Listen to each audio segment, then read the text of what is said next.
আপনাদের সন্ধানে যদি কোনো ডাকাত থাকে দয়া করে কেউ কাউকে মারবেন না, তাকে ধরে গান ছেড়ে নাচানো হোক।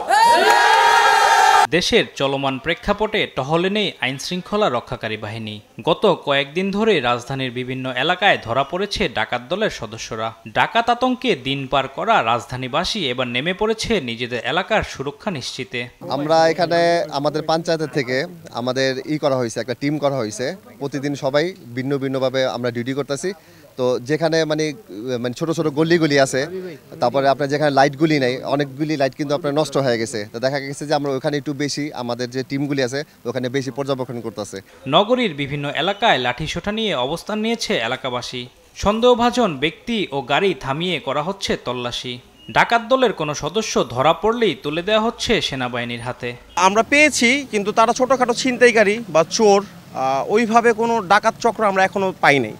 আর আমি দেশবাসী যারা পাহারা আছে, আমি সবার কাছে একটা বার্তা দিতে চাই আপনাদের মাধ্যমে, তা হচ্ছে যদি সন্দেহভাজন কাউকে আটক করা হয়, আমরা দয়া করে তাকে আগে জিজ্ঞাসাবাদ করি।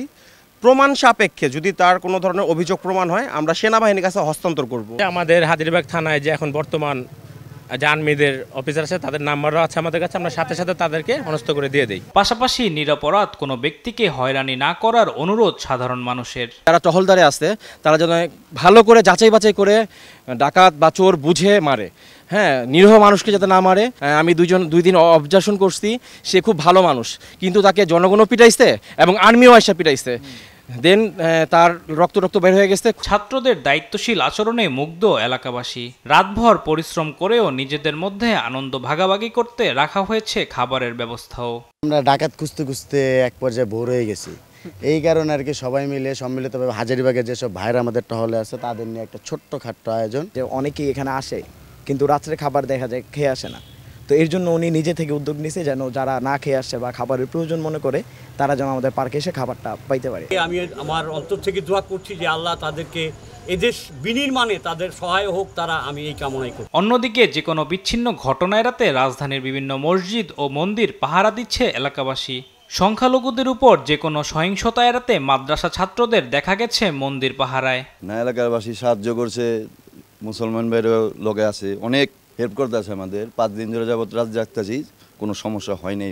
আমার মুসলমান ভাইরা যেমন আমাদের মন্দির পাহারা দেয়, রাত জেগে রাতের পর রাত পাহারা দিয়ে যাচ্ছে, তেমন আমরা আমাদের এলাকায় এই বউবাজারের সামনে কোম্পানিঘাটে মসজিদে আমরা যতদূর পারি এখানে আসা যাওয়া আছে এবং আমাদের নজরদারির ভেতরেই আছে। আমাদের মন্দিরে কোনো হামলা হয় নাই। আমাদের মন্দিরে আর কি সম্ভাবনা ছিল যে ডাকাতি হবে, এই কারণে আমরা সবাই মিলে, হিন্দু মুসলিম ভাই মিলে আমরা এটা পাহারা দিচ্ছি। আমরা আসছি এখানে, আমাদের মাদ্রাসার পাশে একটা মন্দির আছে, এই মন্দিরটা আমাদের পাহারা দেওয়ার জন্য আমরা আমাদের মাদ্রাসার ছাত্রদেরকে নিয়ে আমরা এখানে আসছি আর কি। সংকটময় পরিস্থিতি কাটিয়ে দ্রুত স্বাভাবিক হবে স্বপ্নের শহর রাজধানী ঢাকা, এমনটাই প্রত্যাশা করছেন সকল শ্রেণী পেশার মানুষ।